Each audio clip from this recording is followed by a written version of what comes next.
Good day everyone. We are the students of BSE 3A and we are here to discuss solar power plant. So let's start here. So how do solar power plant work? So paano nga ba gumagana ang solar power plant? Solar power plant uses the sun rays to produce electricity. At meron itong two main types, ang photovoltaic system and solar thermal system. So, let's discuss the photovoltaic system. So, this type uses the energy from the sun and converts into electricity using a solar panel. So, ang type ng photovoltaic system is ginagamit niya yung energy from the sun at kino-convert niya ito into electricity gamit ang ating solar panel. So, pag yung example, yung mga nakikita natin sa may mga street lights, ito ay powered by solar cells. At ang solar thermal system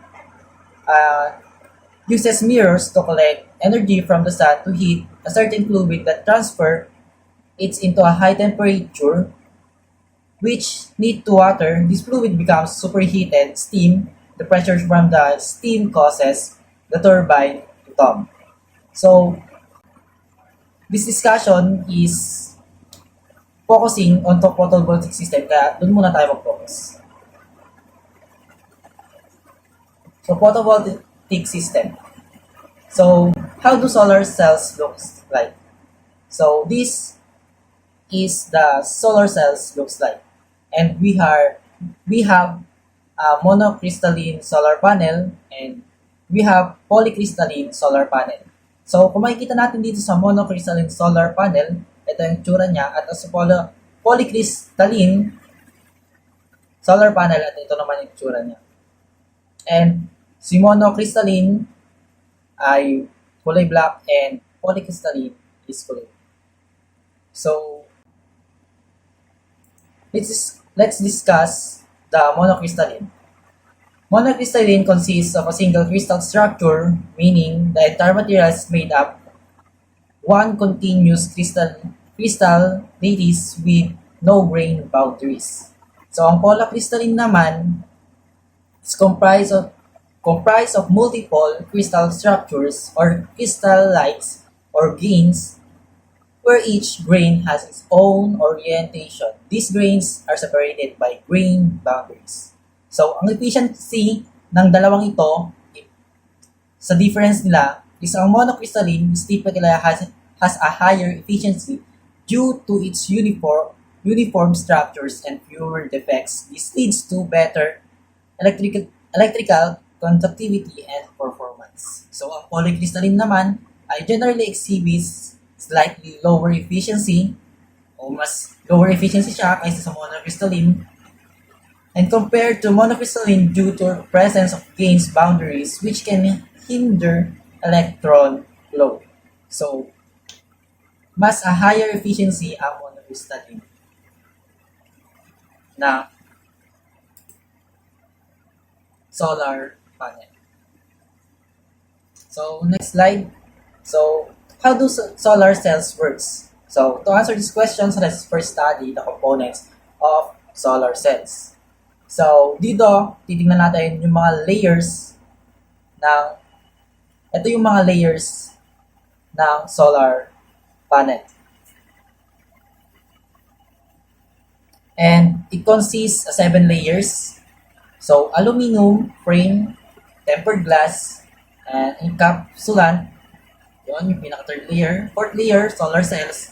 And fifth layer, encapsulant na naman ulit.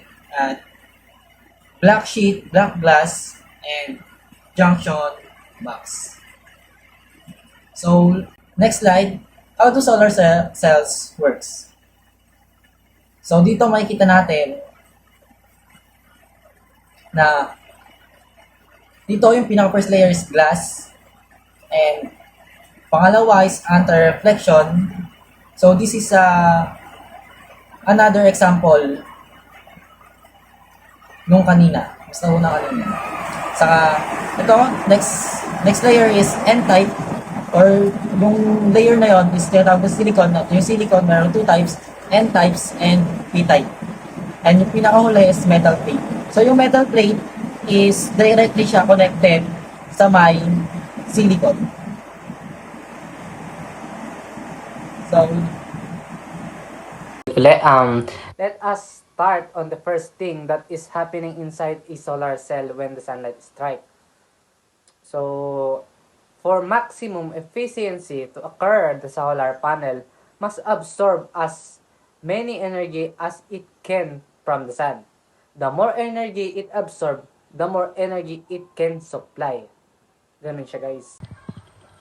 Ito, sa isang slide naman uli.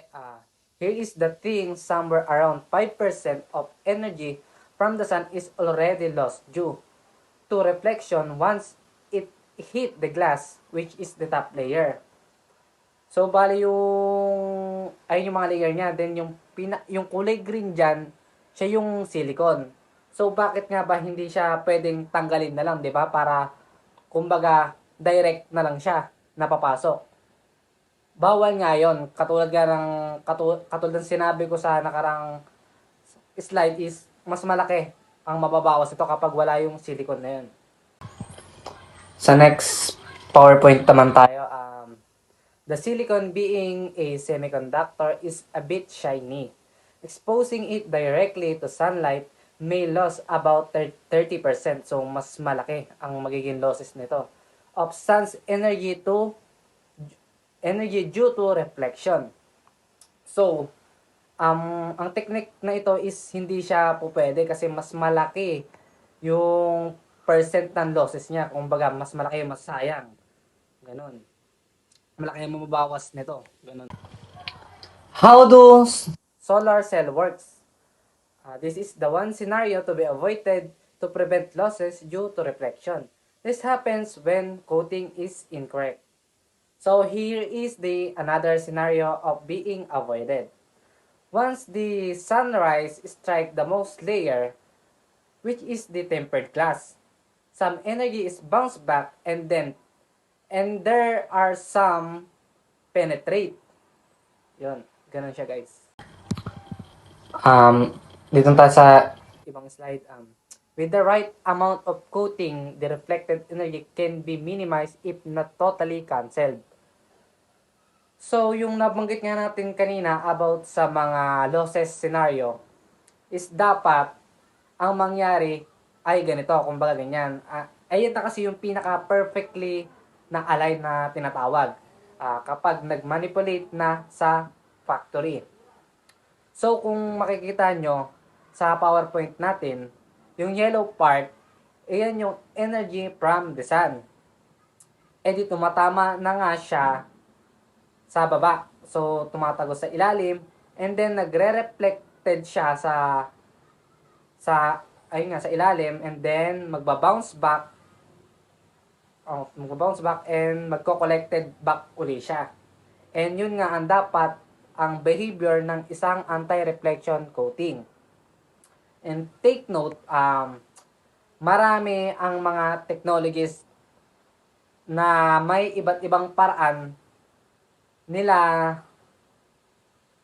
ng pagmanipulate ng mga anti-reflection coating para ma-achieve ang maximum efficiency nito. So, ayun guys, daw naman tayo sa part ng how do solar cell works. So, paano nga ba nag-work yung solar cell dito sa photovoltaic system? So, makikita dito sa highlights natin, anti-reflection coating. Lets the light in but mostly it doesn't let the light to be reflected out. It also makes some of the reflected light to get back. Certain manipulation is being done during manufacturing to achieve that characteristic.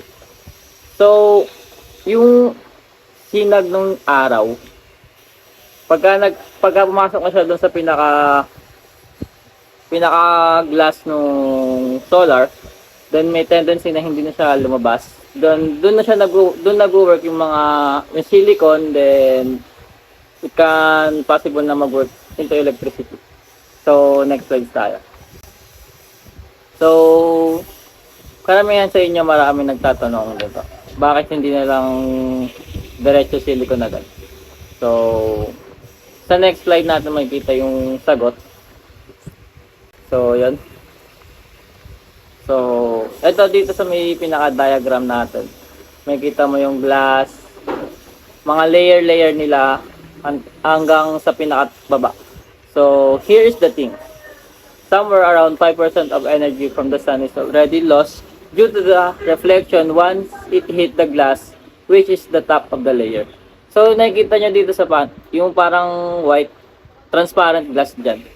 Dyan unang magre-reflect or tatama yung pinaka-araw. Then, sa pagtama pa lang yan, may mababawasan na daw na 5% ng energy na galing sa araw. So, how do solar cell works? Now, here is the question.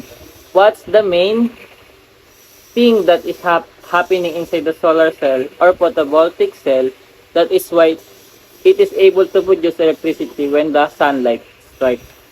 So, let us first define what photovoltaic effect is. So, the photovoltaic effect is the generation of voltage and electric current in a material upon exposure to light. It is physical and chemical phenomenon. So, yung photovoltaic effect, siya yung parang nagaano ng halimbawa, yung solar panel. Then, pagka aanohan na siya ng araw, plus yung mga cells doon, yun yung nagpo-produce ng electricity.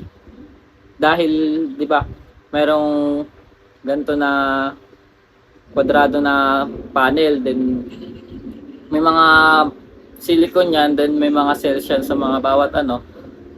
Then, pagka tumapat na yung araw, then yung energy nun, parang siya yung magpo-form ng electricity na dadaloy dun sa mga bahay-bahay natin.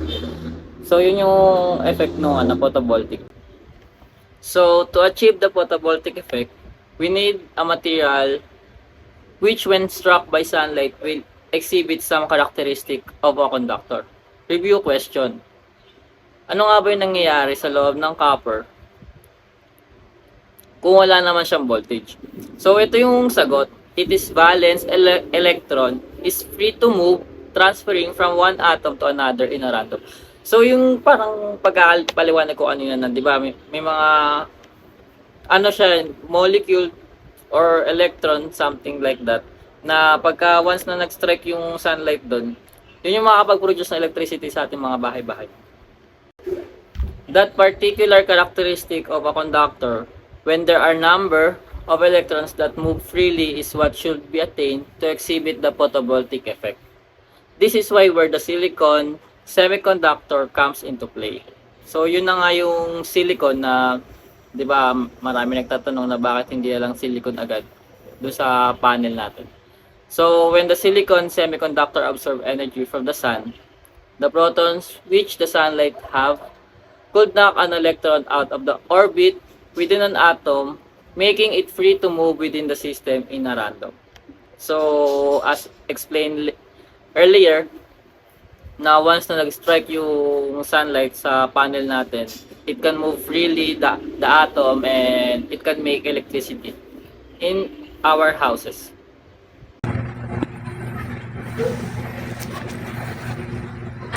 This is a lattice structure of silicon, forming a covalent bond with 4 neighboring atoms. Ang ating structure silicon atom ay banded siya. Sa kaliwa, sa kanan, pataas at pababa. So, banded ang kanyang electrode. So, ang bond na tawag sa kanya ay covalent bond.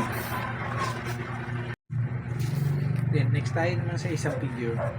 Makikita naman natin dito na yung isang electron niya ay subjective din na isang light.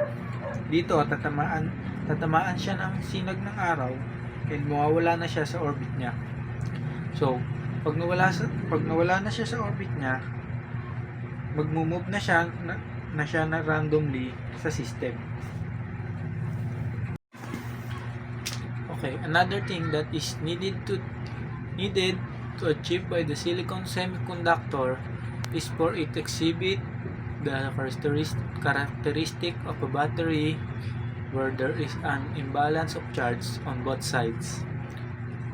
Therefore, two sides should be created, the so-called PN junction, making the two sides of junction positively charged and negatively charged. Pure silicon is not enough to achieve this. This this is achieved through doping. Doping is the addition of other substance in semiconductor for the purpose of modifying its electrical conductivity. So, ang pure so ang pure ang pure silicon is not enough para ma-perform yung battery life niya. Battery life na material, so kailangan niyang dumaan sa doping, kung saan dito magdadagdag tayo ng ibang substances para tumaas ang kanyang electrical conductivity. Dito makikita natin sa periodic table yung mga ginamit na elements sa paggawa ng solar cell. Unahin natin yung latest structure of silicon with phosphorus as dopant. So dito makikita natin na yung silicon at phosphorus yung dopant nito. So pagka sinabing dopant ay yung element na isasama sa silicon para magkaroon ng panibagong materials.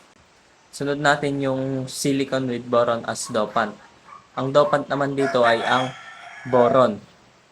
So katulad nun, doping process din yung gagawin para magkabuo ng panibagong material. So, sunod natin yung PN junction in a solar panel.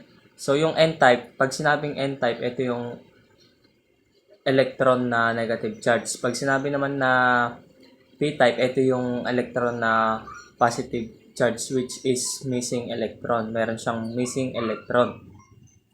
So, makikita naman natin dito sa PN junction ulit yung phosphorus and silicon and boron. So, yung phosphorus ay yung positive charge at yung boron naman ito yung negative charge.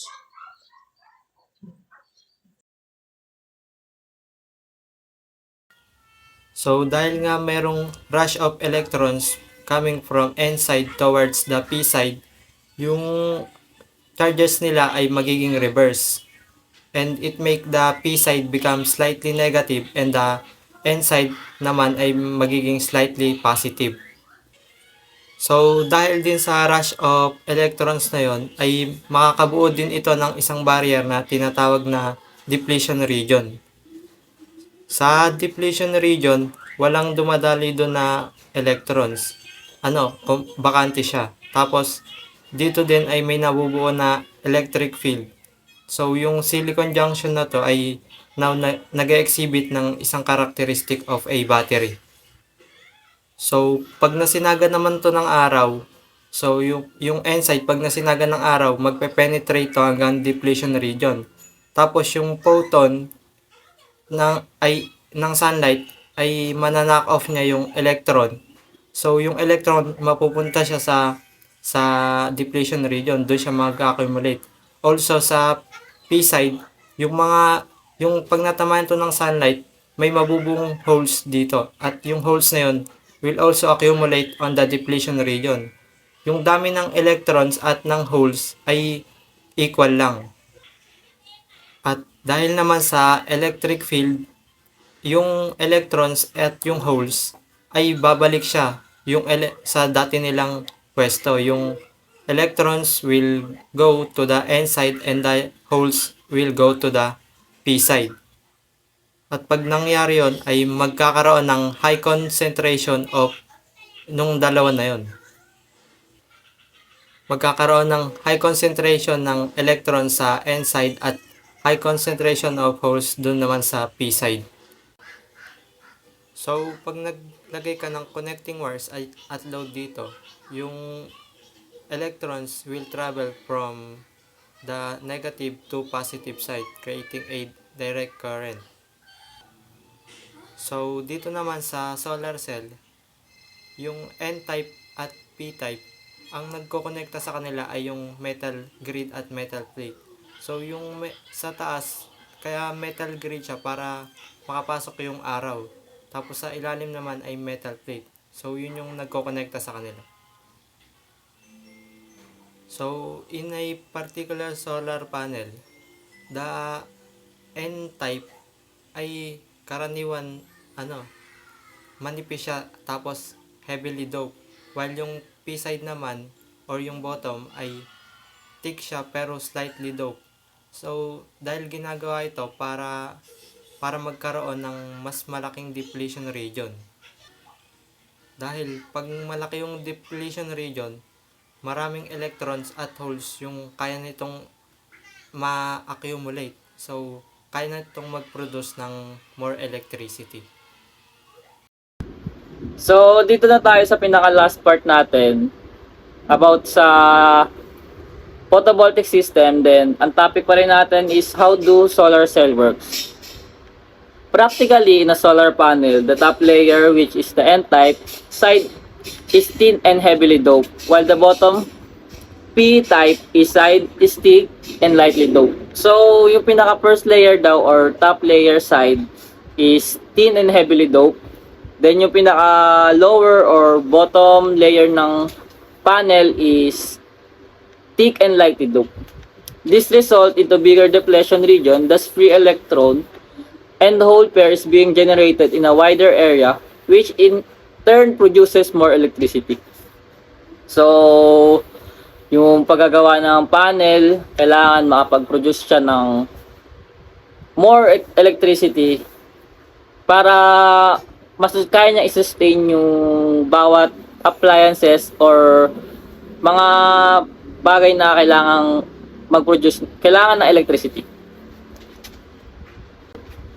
So, here's the diagram of how work the solar panel. So, nakita nyo naman yung araw, yung rays niya, nag-strike doon sa may solar panel. Then, yung solar panel, siya ay direct current Then, direct current through inverter. Then, mag-input siya, then output ng alternative current through that. Then, kaya na makapag-produce ng electricity. Then, ayun. So, hanggang mapunta siya dito sa pinaka-tower na to. So, this is how works solar panel. So, next slide tayo. So, setup transformer are required to boost the 480 to 690 volt inverter's output voltage to the 13 kilovolts to 46 kilovolts of the medium voltage utility network. It is connected to a substation for distribution into residential area. So, ang required na inverters dito is 480 to 690 voltage. Then, yung medium voltage niya na kaya is 13.8 kilovolts to 46 kilovolts or 13,800 volts to 46,000 volts. So, yun, yung kayang mag-distribute sa residential area lang. So, when installed at a site, solar module are wired together in series from strings of modules are connected in parallel when necessary to form an array. In additional photovoltaic plant, single centralized inverter provides the voltage inversion. So, this is the last topic na we discussed. So, I hope may natutunan kayo sa amin. And thank you po.